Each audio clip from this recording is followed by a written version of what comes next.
gosh. Okay, hello everybody. Just having a little fun here. Happy Labor Day weekend. It looks like it's going to be a really nice weekend. Tomorrow and Sunday look awesome. We're looking forward to getting out in the boat to the deep bowl. And we've got a little bitty lobster fest going on Sunday afternoon here at our house, which should be fun. So tonight we're going to be making a sidecar, which is a very interesting cocktail. So I did a little bit of research on it, and I'm going to give you a little bit of background on the sidecar. There's actually three types of sidecars. The first one is you go to a bar, the bartender mixes you up a martini, for example, and then he sets down next to your glass a short little glass with the leftovers. That is actually called a sidecar. And the reason that that happens is the bartender didn't mix the drink in the right proportions. As a result, there's overage, and that's what shows up in that sidecar. The second sidecar is that attached to a motorcycle. That's actually my Aunt Betty, Frizy. When she turned 90, her son took her out on his motorcycle. He has a classic 1970 something 750 Honda, and he took her for a ride for her 90th birthday. I think she just turned 96 a couple of months ago. And the third sidecar is the cocktail that Shannon is going to be making, and I'm going to talk a little bit about the history of that. The parent of the sidecar is actually a drink called the Brandy Crusta that was created back in the mid-19th century. I think it was in 1868, down in New Orleans, actually. And back then, ingredients were very specific. We didn't have seltzers and club sodas and things of that nature. Almost every cocktail contained 4 ingredients, and it was spirits, sugar, water, and bitters. And what happened is the Crusta was a cocktail that used those combinations. However, they used citrus in it. And back then, in the middle 1800s, citrus was never really used in cocktails. Citrus wasn't used much for anything unless you were a sailor trying to avoid scurvy. And like most cocktails, which we do as well, bartenders sort of played with the balance of ingredients. Sometimes you might want a little bit more of this, a little less of that, and you start to come up with your own formula. And remember, mixology is a lot like chemistry. You have to have that balance that makes that cocktail just right to your taste buds. At some point, cognac was substituted because the Crusta used brandy, but cognac was substituted for similar reasons. It's the balance of ingredients. Brandy can be very high-end, really delicious, great flavors, but it can also be sweet, dry, fruity, and that's all based on the wine that is used to create that brandy.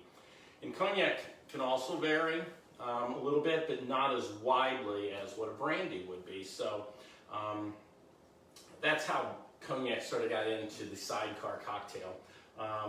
And then when Prohibition came about, and that's when the sidecar was actually created, it was during the Prohibition time period. When all the bars and taverns and everything in America closed down, a lot of the high-end bartenders moved to London and Paris because that's where the action was. And at some point, the sidecar was created in either London or Paris. And there's some various rumors about it. One says that it was at Harry's bar in Paris. It was an army captain would come in, and he didn't like the Crusta made with brandy, so the bartender said, well, we'll use some of our French cognac. So they made that, and this guy used to arrive at this little bar in a sidecar on a motorcycle. So that's one rumor. Another say it evolved in London at a bar called Buck's Bar. And Buck's Bar is famous for creating the Buck's Fizz. And we don't know if that's where this cocktail was created or not. And then other people say it was created at the London Ritz. So where it was created, I have no freaking idea. However, what I do know is that it's a really good cocktail for any time of the year. It's not a summer, winter, fall, or spring. It's You want something good and tasty, have that cocktail. It's not high in alcohol, it's very balanced and delicious. And you're gonna see that Shannon is actually gonna make 3 types of sidecars as well. But before I turn it over to Shannon, I have some housekeeping items here. First, Cousin Nancy, yes, we are researching some party-style cocktails to where you can mix up a little vat and serve people where you're not making them, but you just make one batch and it's sort of like a punch. That's what you would call it. And actually, Betty Brown also asked. And Betty Brown also asked for that as well. So we are doing some research. We didn't want to rush anything that we haven't tried ourselves. So also, we do have a lot of new members, or barflies, we'll call you guys, at Fry's Corner Bar. And so for those that are new, the reason we came up with the Fry's Corner Bar name is 75 years ago, back in June, was the 75th anniversary of my parents buying their first bar called Fry's Corner Bar. So we thought, in memory of them, we would take this on. We've been doing crafty cocktails for a number of years on Friday nights, and the reason we were doing them is Shannon works a lot of hours, I was working a lot. We'd come home on Fridays, and we never wanted to go out. We just wanted to kind of hang, catch up on the week. I would then start dinner when she got here. She would then go through one of our recipe books and come up with a cocktail to try, and we would do that while I was making dinner. So we thought we would just carry this on due to the COVID. You know, we aren't going out any place for cocktails or drinks or dinner or anything. So anyway, that's part of the history of the Fry's Corner Bar. And let's see, last week I mentioned I was going to make a turkey loin. So I did the taping myself. The first part went really well. The second part not so well.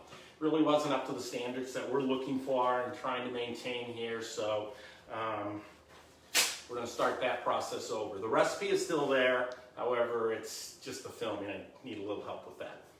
And last but not least, someone had asked, is our website up? And yes, it is, fryscornerbar.com. It's a work in process.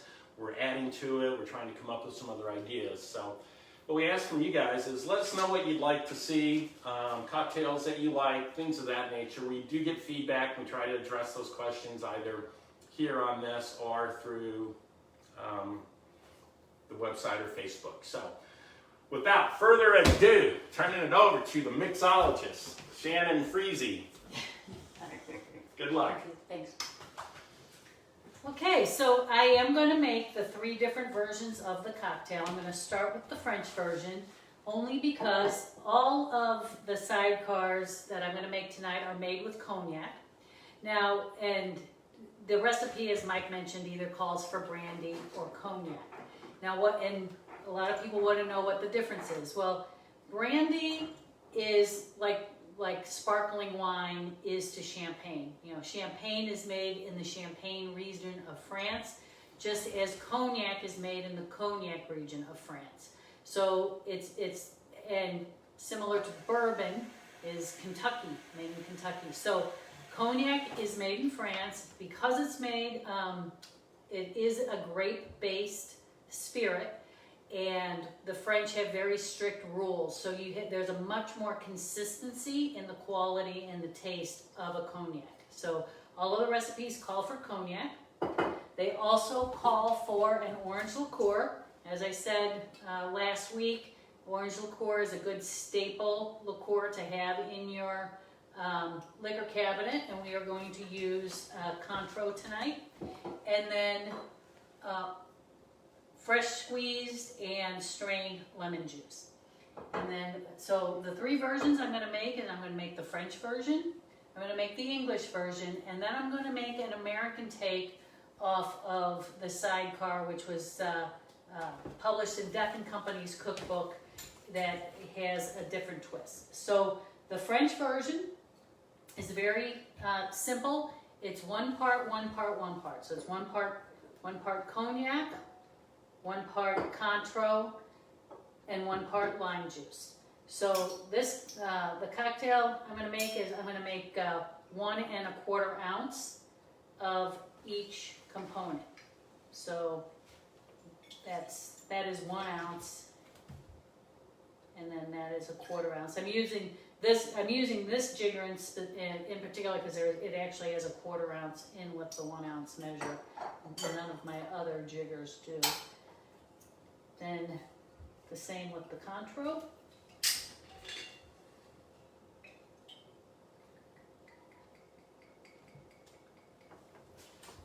One and a 1/4.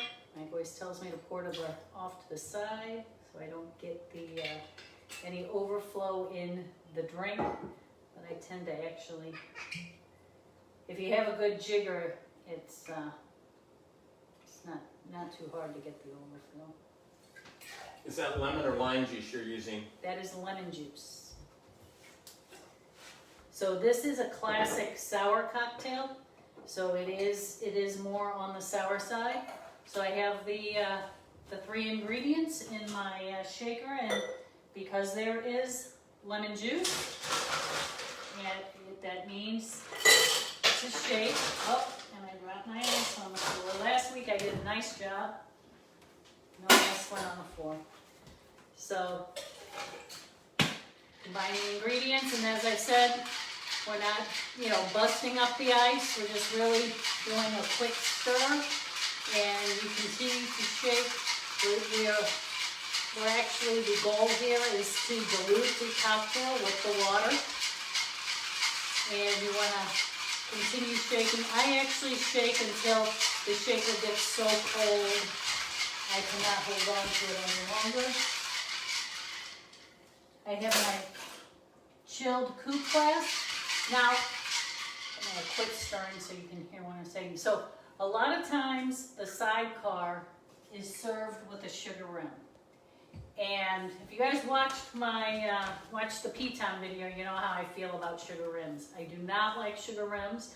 Sugar rims, first off, they tend to seep down, and the whole stem and the whole glass gets sticky. But for another reason is the fact that if you want to add sweetness or sugar to a cocktail, you want to evenly disperse it in the cocktail. And when you add a sugar rim, your first drink, your first sip out of the cup will be very sweet and sugary. And then, as that sugar dissipates, it will go away. So I'm not a proponent of the sugar rim. So this is a double strain. So I'm straining it into the glass, get everything out of there. And that is the French version. So I'm just going to put a little, I'm putting a little pick on top of there. So when we do our taste testing, we're going to know what's what. So that's equal parts of all of the ingredients. So I'm going to start with a fresh shaker and fresh ice. So the English version actually has 2 parts cognac to 1 part of the Contro and the lemon juice. So here's my 2 ounces of cognac.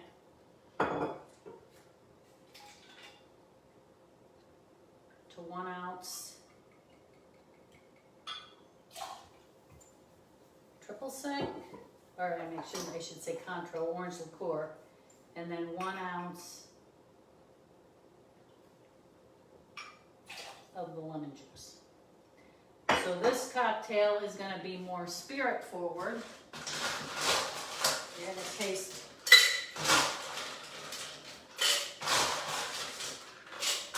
You're going to taste more of the brandy, or I should say the cognac.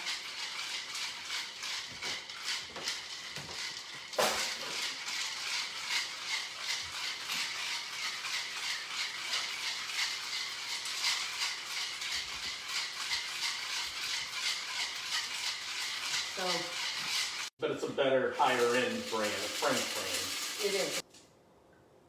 Okay. So again, double strain. So this is the English version. You can see that it is, I hope you can see. Can they see? Can you go look at the camera? You can see that it is darker in color because there is more of the liquor in there. Okay, and the final version could be called an American version. This one's modern. So these two are classics because they are the recipes from the 1920s. This is a modern cocktail, so which means that it's it was actually Phil Ward from Death and Company took the cocktail and made his twist on it. So this cocktail calls for 2 ounces of cognac,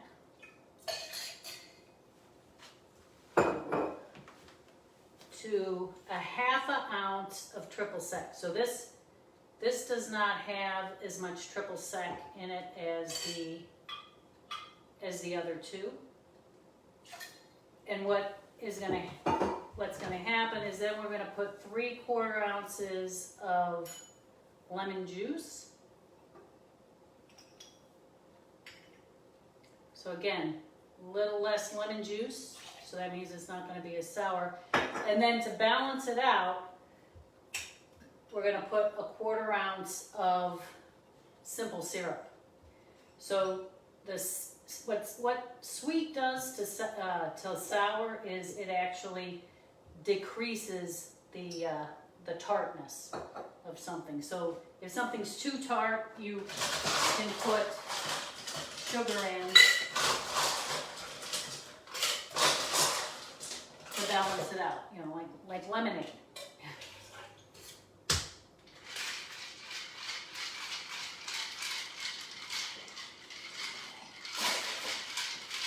Now, and this Death and Company recipe is the recipe that I posted on Friday's Corner Bar. I will post the other 2 recipes as well.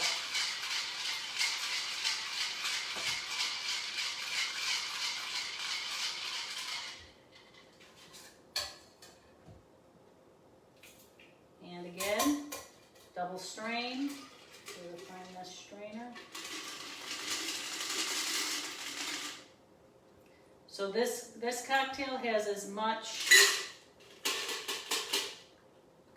cognac in it as the English, but you'll notice that each recipe has a slightly different amount of ounces in them. This one is actually the English version is the larger pour, then the French, and then this one. So sorry, I forgot the garnish. This cocktail actually has a garnish. So which is a orange twist. So as always, I'm just going to twist the orange, and then I just. And why do you twist it right over the top? You twist it right over the top so you get the nice oil from the rind of the orange, and it gives you a nice flavor. So then that oil will just float along the top, so that first sip will be that nice orange flavor. Yeah, and it also part of your taste, I think, as we all learned, is aroma. So just even as you drink, the smell of the orange comes in. So you want to come over, babe, and taste this, and we'll There's no sidecar to the sidecar? Nope, because I try to get a good pour. So I will start with the French. What is this one? That is the Death and Company, the American one. Okay. Cheers. Cheers. And cheers to you guys. Cheers to you. And love you. I actually really like this French one. That one's I think good. This one is very balanced in my opinion. It's not too tart, not too overpowering, liquor-wise. That one you can definitely taste all the ingredients in it. So I think so. Let's try this one.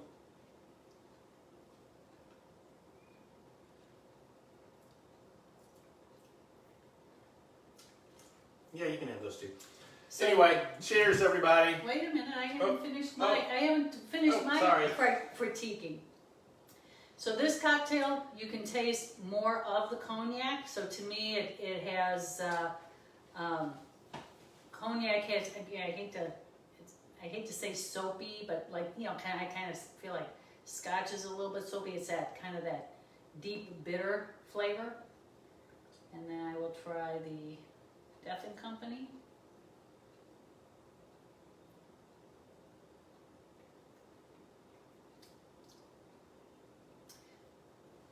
So this one is good as well. It's a little,